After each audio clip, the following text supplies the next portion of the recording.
A waste of time of the Filipino people, ito ang pahayag ni Vice President Sara Duterte kaugnay sa ikalimang State of the Nation address ni Pangulong Ferdinand Marcos Jr. Sa isang panayam ng Office of the Vice President Media mula sa The Hague, Netherlands, sinabi ng Vice Presidente ang kanyang saloobin tungkol sa taunang speech ng Pangulo. Hindi ako nanood ng SONA like last year and wala akong planong basahin ang nilalaman ng SONA o kahit man lang summary dahil I truly believe it is a waste of time of the Filipino people.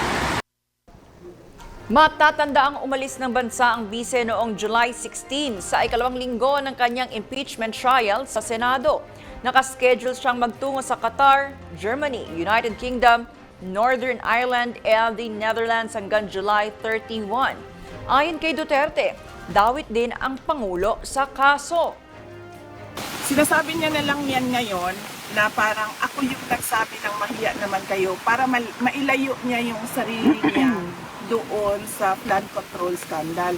Unfortunately, hindi niya pwedeng gawin na ilayo niya yung sarili niya doon sa korupsyon sa flood control scandal kasi siya yung pumirma ng budget. Yan yung inuulit-ulit ko na it is doon sa pag-file ng impeachment case sa kanya. Yun yung impeachable offense doon.